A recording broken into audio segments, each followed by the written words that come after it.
Hello, Jose Antonio Morales. You are the owner and operator of Aurora Coworking, a super small co-working space in the countryside of Slovenia. And we always like to discuss with players from small spaces, but also in remote areas, because it's likely the most challenging area to have a co-working space due to the size, the density, which is obviously lower. So we might have some interest in low rents. The cost might be a bit lower, but overall, we know how hard it is to have a co-working space in a remote area or a very small town. And you have been operating for 5 years. You come from Peru, you told me, and can you tell us a little bit more about the reason why you started Aurora Coworking and what's the project behind? Super, thank you for having me. True, I'm Peruvian. I loved computers. I'm from the generation of the beginning of the internet. So I was an IT person, and I thought that was going to be the career of my life. Mm-hmm. I got in love with a Slovenian woman, so I came chasing her. We got married, and I started my IT company here as well. It's like the Donald Trump. Of course, but without the millions. And so I stayed here, and 7 years after establishing my first business, I had the opportunity of moving to New York to work for a consulting company. And 2 years after, I decided to return to Slovenia. Actually, I was missing Europe, and I had a feeling. I think it was that I was getting close to my 40th birthday, and I decided to not continue a business with IT. So I started looking for what am I going to do. And one of the first things that I did when I returned was to go to Vienna, that is very close to me. And I went to the Impact Hub in Vienna. So, oh my God, I saw this is the thing I was looking for all my life. So the dream of having a co-working space was born there. Mm-hmm. But of course, when I returned to Murska Sobota, the town where I live, I found that all the available spaces were ultra expensive. Right? You wouldn't think so, because this is a small rural area, and those are places that are closed for years. Mm-hmm. So why would they keep the prices so high? I didn't know. And then I got lucky, and a Slovenian bank offered me the possibility of having a free rent. So at that time, I still had some money. So I managed to make an investment and get the space renovated and furnished, and decided to get into this craziness. Everybody said to me, "You're wrong. You're going to waste your money. This is not the right thing to do."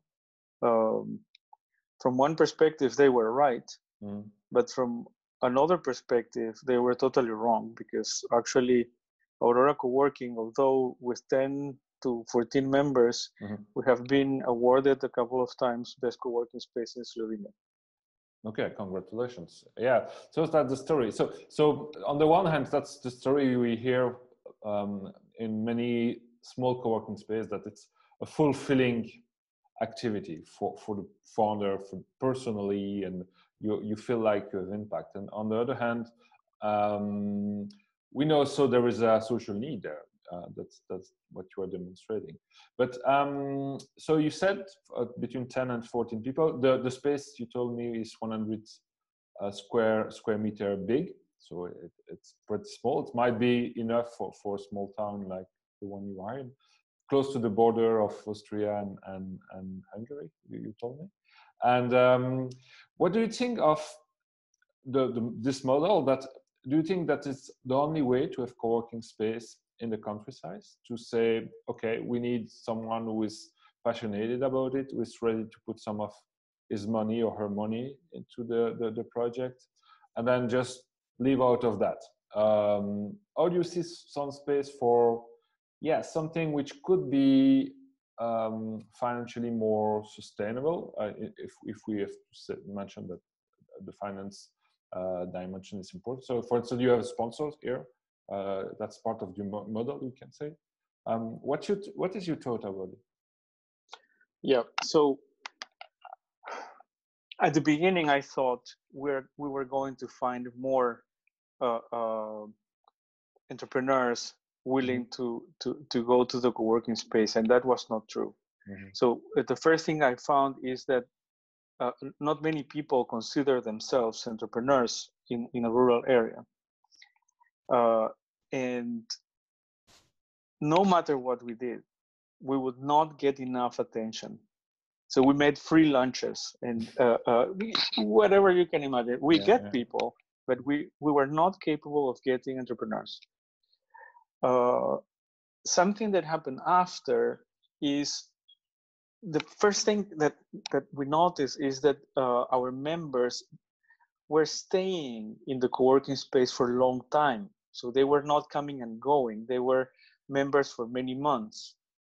And although we were all trying to get more people coming to the space, no one could really find them.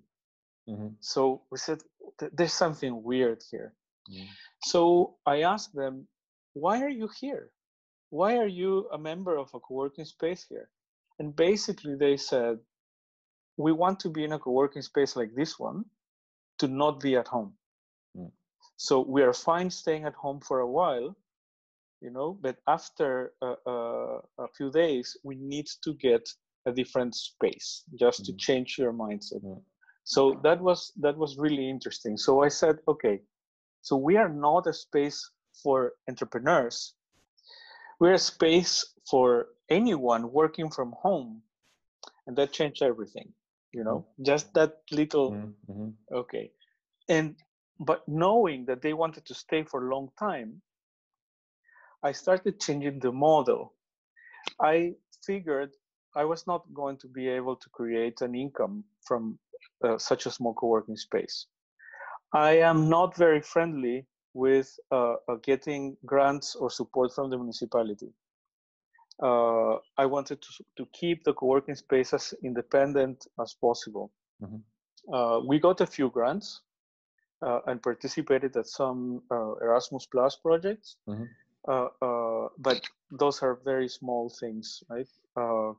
So I said, okay, if this is never going to generate income to me, at least it should not cost me any money. So we had a conversation with the members that we decided to adopt kind of a cooperative system. So we are dividing the expenses, all the expenses, every single month in equal parts. And that was amazing because, first of all, the members started cleaning the space. They started taking care of the infrastructure. They started inviting other people to participate in the co-working because now they knew that if they get one more member, they will pay less membership, right? So from that moment on, this is maybe 2 years ago, 2.5 years ago, the community has been much more engaging, completely self-sustainable. I don't have to spend €1 a part of my membership. I also pay a membership. And the space is spotless, it's perfectly fine. And it is playing a role in our community. So now the business, now we are starting to find out different ways for the members to not have to pay the membership directly. We made something that we are calling the Aurora Academy, where they are going to be delivering simple training courses that are not necessarily connected to their business activities, so that they can generate maybe 50, €100 a month. So with that, they are going to be covering their membership, and yeah. So I'm completely satisfied. If I die tonight, the co-working space can run forever. And what about the new members? So if you are a cooperative, we could say, okay, it's more a shared office in the countryside than the co-working with a flow of people. So how do you manage the subscription? Have you to be a cooperator to become a member, or is it, so how do you handle that? So we don't have a fixed membership fee. We just have a ceiling. Mm-hmm. So we say your membership will not go over 50 euros. Okay. And the truth is that normally it's like 35 per month. Per month. Okay. Yes. So now, when a new member wants to come, we have to explain that this is a cooperative system. Mm-hmm. So we are not expecting to accept members that want to stay for 1 month, Mm-hmm. right? Because if one person comes, the expenses for all the rest decreases, and then when that person goes, the expenses increases, and then the people doesn't like it, right? So we prefer to have people that stay for longer terms. So let's say 3 months. And what we know is that if they stay for 3 months, they stay for much longer time, a year or two. In some cases, they leave because of personal issues, but the majority decide to stay. And so so all the 14 members are cooperators, right? That's mandatory in your model. So and what do they do? What's the profile on average? Is it, you have so some specific profiles that how does an ecosystem like yours look in a small town in eastern Slovenia, let's say? Yeah. So what happens is that although when saying a small town, I'm not talking about a South American rural area. So in Slovenia, the majority of the small towns have all the infrastructure you need, right? So access to highways, everything. Access to internet is completely natural, high speed, etc., etc. So this is a small city, let's say, right? And there are, of course, professionals of all kinds all around, and a lot of them decide to work from home. The thing is that there's no space for them to get together. So you don't know them. You don't know where they are.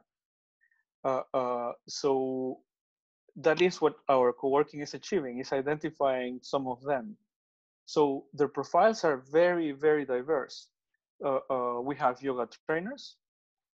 We have fitness trainers. We have translators. We have IT persons. A bit of everything. We have social entrepreneurs. We have even gardeners. Or book writers, book editors. So there's no specific field, let's say. And do you feel like, so that's a big discussion that we are having now, due to the pandemic, that we expect people to make the choice to move back in the countryside and live like remote workers. Is it something that is in the agenda now from where you are? Do you hear already things happening regarding that perception? Well, I can tell you that we that live here, we feel amazingly happy that we are here. Yeah. Right? Everything is easier because we live in the countryside and smaller cities. The majority of the people live in the same municipality, and that means that even when we had the lockdown, we had the freedom to move inside of the municipality. So the co-working members decided to go to co-work, but they established a rule: only one person at a time. So they opened their Trello board and coordinated who goes when. So totally fantastic. before the COVID-19 crisis, we were starting to establish a network in Slovenia. We wanted to start opening other co-working spaces. And I was stubborn, saying that we want to do that in rural areas, not in the big cities. But then the crisis came and it stopped everything. And now that I started talking about this again, everyone feels like great idea. Okay. Before it was a bit difficult to explain. Yeah. Now when they say, well, co-working is still not going to be a priority, something that I can discuss actually, because I think it is a priority. But now I'm feeling much more confident than establishing a network of freelancers and entrepreneurs that live in rural areas in Slovenia is a must. Especially because the majority of those kind of professionals are looking for network and are looking for cooperation. They start to realize that by themselves, they are not going to be able to cope with the economic problems that are going to hit us anytime soon. And you were also telling me that in Slovenia, there has been some attempts to organize that network of co-working space, and still the ecosystem of co-working is still a little bit shy and not very developed, although we've been, so Polygon we mentioned was one of the pioneers in Europe a few years ago. How do you explain that? You told me about the culture. So what is your perception also as a outsider coming in? Yeah, so okay, what I'm going to share is an opinion, right? So it's not fact of any kind. So basically, I think that the Slovenian ecosystem that supports entrepreneurship is not yet evolved to a level where initiatives like co-working can be easily funded. So Slovenia has a very small population, it's 2 million inhabitants, and they are distributed in thousands of little towns. So then you never have the critical mass to have a bigger co-working space anywhere. A part of that, the salaries in Slovenia are not very high. The IT salaries are average, like everywhere else, but the rest of the professions, the people are not getting very high salaries. Everyone that has a social impact or social innovation spirit, let's say, will depend on grants or public funding to try to make it happen. But then they have to struggle with the uncertainties that come with that, right? So sometimes the grant is here, sometimes it's not there. Yeah, you have the bureaucracy, the politicians are changing. Exactly. So then, and that's the story so far of what I know and what I perceive of why so many co-working spaces in Slovenia closed. What you say, they rely too much on grants and political relationships, let's say, to some extent. And it is also I would say that it's also the opportunity of something that is compatible with their personality. They want to be helpful to society, but at the same time, they struggle with because they don't know how to fund it. Right? So so what happens when you don't have money? You're looking for money, right? So that's what happens. Everybody starts a co-working space. They are not the founders. They are employees or team members, and they want to make it, but they are not the ones financing it. Therefore, they have a low risk, etc. So I think that what is missing in Slovenia is a funding ecosystem for these kind of ventures, and the possibility of having co-working not as a business, but as a connector. I always thought of co-working spaces everywhere in the world as embassies of entrepreneurship. Yeah. You speak a lot about entrepreneurship while you started your discussion saying, okay, it was not about entrepreneurship, but more about people working from home. What about the employees? Because, for instance, when we are in touch with co-working space elsewhere, so indeed, there was, we all know the story of co-working, and it started indeed with startups and freelancers at the beginning, but then you had in some areas many co-working spaces, and the population of entrepreneurs and freelancers at a certain moment of the time was not enough to absorb the growth of the offering.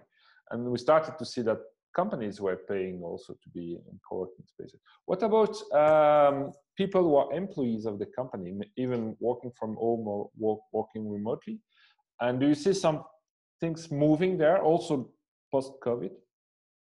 Well, a lot of people that I know that are professional and working at big corporations, for example, in Slovenia, are having much more possibilities of working from home. Okay, and with some of them that I talked, they shared with me in confidence that they cannot stay at home, right? And but they don't want to go to the office either.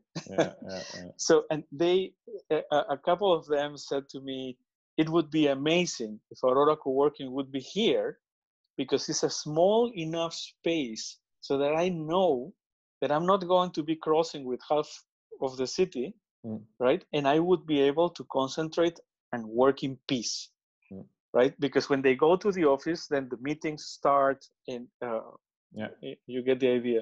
So I'm honestly in love with the idea of micro co-working and social capital and smart networks.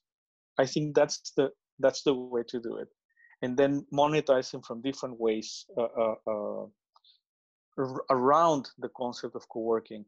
You mentioned the employees, right? So what happens when a I guess that you mean the co-working employees, right? So if the co-working starts growing, you need to hire more people. No. I mean, what I mean is members who are not freelancer or entrepreneurs, who are paid by an employers. In this region, I cannot find anyone. We had no one case of that happening. We see that the bigger companies here around are having their premises, and they like their employees working from there. So I don't see it as a possibility anytime soon. Now, we had moments when our co-working members had to hire people for specific projects, etc. So those persons were going to the co-working space, of course. But they were employees of members, not exactly members, employee of someone else paying. Because that's a challenge. That we know a lot of co-working space in small towns who would fit with the requirement of employees, personal, but the employees have to pay with their own money the membership. The employers doesn't get that. Indeed, it might be worth it to support the membership, but you don't see that coming yet, even the post crisis. It's too early. Not at all. We don't have one case like that. Okay, perfect. Okay, what's the next step for you then? It's new building. It's good enough like you are. It's becoming a world celebrity in Slovenia, opening location like yours everywhere. So I'm completely fascinated by the idea of smart networks. Okay, and smart networks are kind of a step forward from the traditional community. Okay, so it's a group of activated persons that are not only acting because of what they care, okay, but because of a vision. So this just started happening in Aurora Coworking with this Aurora Academy, right? They said, hey, what if we get 50 euros here and there so that my membership would be basically for free? Ah, they got a vision, and they made me work to make it happen. So that's amazing. So, but what happens if you get 10 co-working spaces that go with the same vision? Okay, so then that starts sounding as very exciting. And what happens if you manage to have, let's say, 10 small cities in your country that are interconnected and are fighting or working towards the same vision? Wow. Then you get a community of persons with a lot of initiative, trying to realize something. That's my next step. Okay, awesome. Last question. How do you describe the impact you have locally beyond just being a place for people to work from? Yeah, so there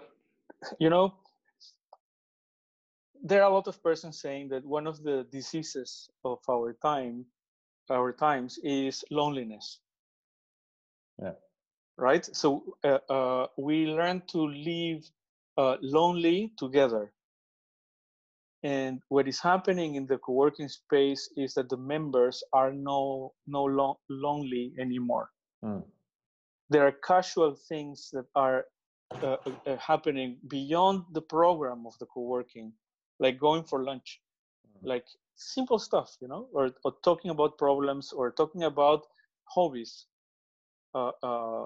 Are absolutely amazing and are improving the quality of life of everyone.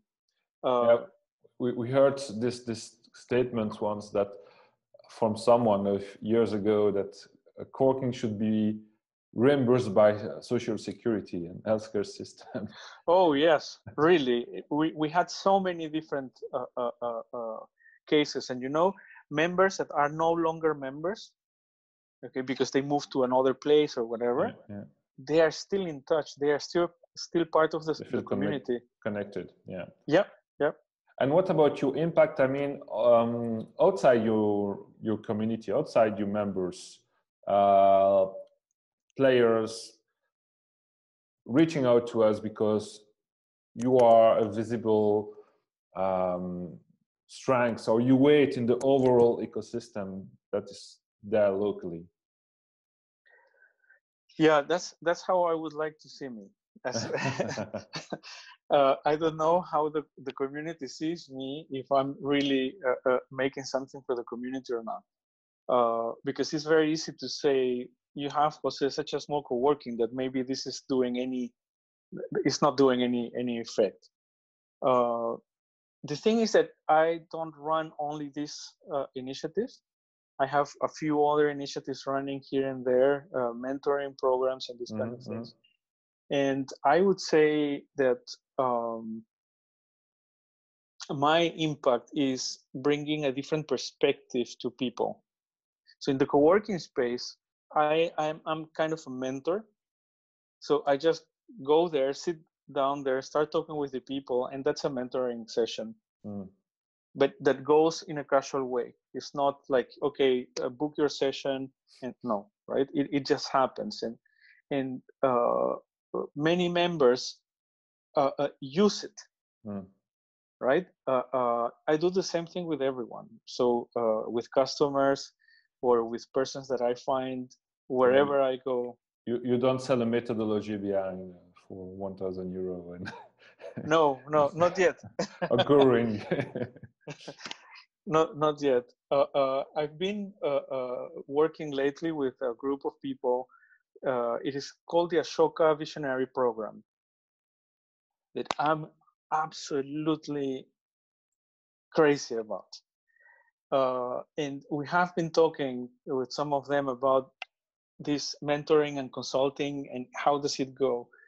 And the boys, the older ones, so counting me as one of them, we came to the conclusion that we are very old, but not old enough like to be a good consulting or mentor, and that actually what we have to do now is just to focus on generating different sources of income, others than living from that. Brilliant. Very inspiring talk, Jose. We will see you in Vienna for the Coworking Europe conference. We have discussed about a workshop. And yeah, in the meantime, take care. And we look forward to hear more news from you and ultimately be in Vienna. Thank you very much. And especially because you're taking the time and the effort for paying attention to small co-working spaces. There are not many initiatives that care about us. And I really think that the characteristics of Europe makes this a perfect ground for small co-working spaces to thrive. Yeah, we believe a lot in the long tail, and especially now we know with countryside desertification, lack of jobs, the issue of sustainable development. So we need to bring valuable people, jobs and people in the countryside, and it's super important. And we truly believe that co-working can dramatically help with that. Now the challenge is to find the right model, a sustainable model, and as you mentioned, not just rely on a municipality opening up a room and waiting for people to come, and try to find the right fit. There's still some work to do, likely, to make it happen on a wider scale, but yeah, every month we see a step in that direction, but sure. Yeah, exactly. Brilliant. Thank you so much, Jose. And as we said, we see you hopefully in Vienna then. Wonderful. Thank you so much. Bye-bye. Bye-bye. Bye. Take care.